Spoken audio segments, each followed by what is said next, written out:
नमस्कार दोस्तों, मैं डॉक्टर सरिता तिवारी आपके सामने आई हूँ नए टॉपिक के साथ, दैट इज पेपर इलेक्ट्रोफोरेसिस। हमने अपने लास्ट वीडियो में इलेक्ट्रोफोरेसिस के बारे में पढ़ा था। आज हम उसी इलेक्ट्रोफोरेसिस के one of the type, that is paper electrophoresis के बारे में पढ़ेंगे। जैसे कि मैंने लास्ट प्रेजेंटेशन में आपको बताया था कि इलेक्ट्रोफोरेसिस में हम चार्ज्ड पार्टिकल्स को सेपरेट करते हैं. The macromolecules carrying charge on it can be separated through electrophoresis. And in this process हमें क्या क्या लगता है?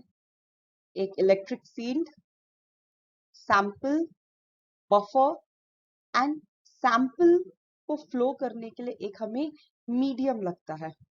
नाउ मीडियम के बेसिस पे, depending upon the stabilising medium present और एब्सेंट, इलेक्ट्रोफोरेसिस दो टाइप में डिवाइडेड है. फ्री इलेक्ट्रोफोरेसिस, जहां सैंपल को डायरेक्टली बफर में सस्पेंड कर देते हैं, वहां मीडियम, स्टेबलाइजिंग मीडियम यूज नहीं होता है. और दूसरा है जोन इलेक्ट्रोफोरेसिस, जिसमें हम मीडियम को यूज करते हैं. हमारा सैंपल मीडियम के ऊपर एज अ सपोर्ट रहता है एंड देन वो सेपरेशन होता है under the electric field. So paper electrophoresis is one of the type of zone electrophoresis. आइए देखते हैं पेपर इलेक्ट्रोफोरेसिस के बारे में.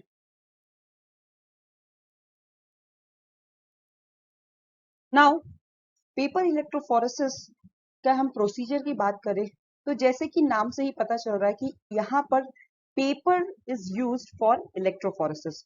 सो हम पेपर इलेक्ट्रोफोरेसिस में फिल्टर पेपर जो यूज करते हैं वो बहुत ही हाई क्वालिटी का होता है और it contains about 95% of cellulose.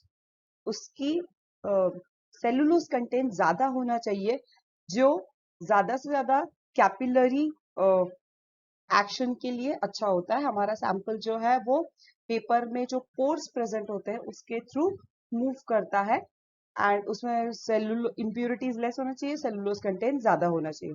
और दूसरा इंपॉर्टेंट थिंग जो पेपर सिलेक्शन के वक्त हमें कंसीडर करना चाहिए वो ये है कि जो सैंपल हम यूज कर रहे हैं वो सैंपल का पेपर के साथ बहुत ही लेस एड्सॉर्प्शन होना चाहिए.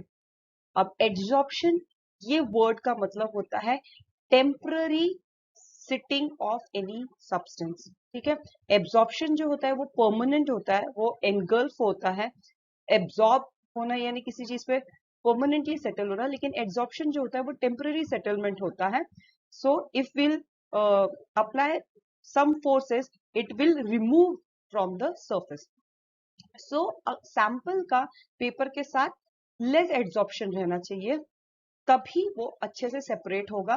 वो इलेक्ट्रिक फील्ड के अंदर depending upon the charge present on it वो सेपरेट होगा, अपने रिस्पेक्टिव इलेक्ट्रोड्स की तरफ मूव करेगा. अगर इन केस पेपर का एड्सॉर्प्शन सैंपल के साथ ज्यादा हुआ तो वो सैंपल के साथ अपना अटैचमेंट ज्यादा स्ट्रॉन्ग बना लेगा and it will influence the mobility of our sample. So second important thing to consider while doing paper electrophoresis, while selecting paper for the paper electrophoresis is उसका एड्सॉर्प्शन कैपेसिटी स्लाइट होना चाहिए. Now paper अब हमने select कर लिया है, अब आते हैं एपरेटस पे. हमें पेपर इलेक्ट्रोफोरेसिस के लिए जो एपैरेटस यूज करते हैं वो दो यूनिट का होता है. पहला है इलेक्ट्रोफोरेटिक सेल. ये इलेक्ट्रोफोरेसिस सेल ये एक प्लास्टिक चेंबर है जिसके दो एंड पे इलेक्ट्रोड्स लगे रहते हैं, एनोड एंड कैथोड. देन दो साइड्स में बफर रिजर्वॉयर होता है for the storage of buffer. Then हम यहाँ पर पेपर इलेक्ट्रोफोरेसिस कर रहे हैं तो ऑब्वियसली पेपर को सपोर्ट करने के लिए, हैंग करने के लिए एक सपोर्ट सिस्टम लगता है. एंड देन फाइनली हमारा बफर इवेपोरेट ना कर जाए इसलिए हम जो लास्ट चीज यूज करते हैं वो है transparent insulating cover. So electrophoretic cell में ये सारी चीजें होती है and electrophoretic cell commercially available होता है. बहुत सारी वेल नोन कंपनियां इलेक्ट्रोफोरेटिक सेल अवेलेबल कराती है. So all this thing is already present in it. Now second important thing, क्योंकि हमें इलेक्ट्रोफोरेसिस में इलेक्ट्रिक फील्ड जनरेट करना रहता है तो उसके लिए हमें पावर पैक की जरूरत है. सो एपरेटस में जब ये दो चीज रेडी हो जाए हमने पेपर सेलेक्ट कर लिया है। अब थर्ड इंपॉर्टेंट थिंग है हमारे लिए sample application. So paper electrophoresis में बिल्कुल क्रोमेटोग्राफी की तरह ही सैंपल एप्लीकेशन बहुत ही सिंपल है। हम सैंपल को या तो स्पॉट के फॉर्म में या फिर एक नैरो यूनिफॉर्म स्ट्रीक लाइनिंग के फॉर्म में सैंपल को अप्लाई करते हैं। हम सैंपल को किसी भी ग्लास कैपिलरी या माइक्रोपिपेट को यूज करके सैंपल को पेपर पे अप्लाई कर सकते हैं। सो हमारा फिल्टर पेपर हो गया, एपरेटस सिलेक्शन हो गया, देन सैंपल एप्लीकेशन हो गया। उसके बाद हम पेपर को बफर में इक्विलिब्रिएट करेंगे। नाउ जो बफर सिलेक्शन होता है वो डिपेंड करता है हम कौन सा सैंपल सेपरेट कर रहे हैं। So depending upon the sample हम टाइप्स ऑफ बफर यूज करते हैं। There are many buffers which are used in paper electrophoresis like phosphate buffer, acetate buffer. So depending upon the sample हम buffer selection करते हैं। सो अब सारे preparations होने के बाद हम चेम्बर में अपने पेपर को पुट करेंगे, बफर डालेंगे एंड पावर पैक को ऑन करेंगे एंड इलेक्ट्रिसिटी सब करंट ऑन होते ही हमारा प्रोसेस स्टार्ट हो जाएगा। इलेक्ट्रोफोरेसिस जो है paper electrophoresis, it doesn't take more than 2 hours, so we can say this process is efficient and takes lesser time. And in between हमें ये केयरफुली वॉच करना पड़ता है, बीच बीच में इंटरवल में चेक करते रहना पड़ता है कि हमारे बफर का लेवल कहीं डाउन ना हो जाए, because due to continuous supply of electricity a heat is generated and because of the heat our buffer can get evaporated. और अगर बफर इवेपोरेट हो जाएगा तो हमारे बफर्स का आयोनिक कॉन्सेंट्रेशन जो है वो इंक्रीज हो जाएगा and it will affect the mobility of our sample. So ये सारी चीजों को हमें ध्यान से देखना है। So this is the overview of procedure which is followed for paper electrophoresis.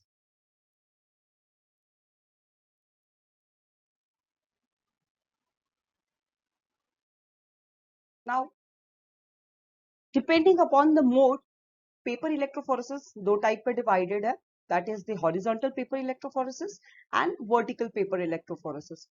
जैसे कि आप इस इमेज से देख सकते हैं कि हॉरिजॉन्टल इलेक्ट्रोफोरेसिस में हमारा जो पेपर है ये हमारा फिल्टर पेपर स्ट्रिप है। ये हमारा फिल्टर पेपर स्ट्रिप है जो हॉरिजॉन्टली लाइंड है और ये फिल्टर पेपर को कनेक्टेड वीग है। Wick is a small thread like structure जो बफर और पेपर को कनेक्ट करके रख रहा है। ये टैंक 1 है जिसमें बफर सोल्यूशन है, ये टैंक 2 है जिसमें बफर सोल्यूशन 2 है। देन ये हमारे इलेक्ट्रोड्स है, this is positive electrode, this is negative electrode and ये आउटर कवरिंग है that is the air tight housing, that is insulating cover which is protecting the buffer from evaporation. So ये horizontal paper electrophoresis है and second is the vertical paper electrophoresis. vertical paper electrophoresis में जो experimental setup है वो बिल्कुल similar होता है horizontal paper electrophoresis के।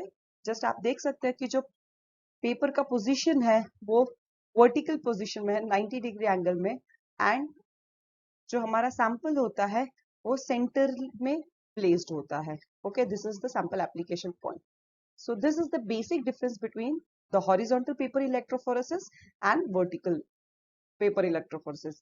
बाकी paper selection, apparatus, sample spotting, electrophoretic run, हर चीज सिमिलर होता है in horizontal and vertical paper electrophoresis.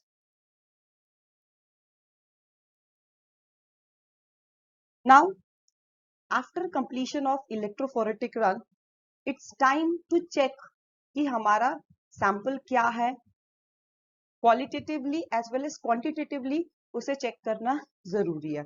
सो जो इलेक्ट्रोफोरेसिस का डिटेक्शन एंड क्वांटिटेटिव ऐसे है, it is very similar to chromatographic technique and physical properties like fluorescence, UV और radioactivity are exploited for detection of the electrophoretogram. Okay, जो electrophoretic run से जो medium निकलता है उसको हम इलेक्ट्रोफोरेटोग्राम कहते हैं। सो देखते हैं some of the common methods which are followed for the detection and quantitative assay. So first is the fluorescence technique.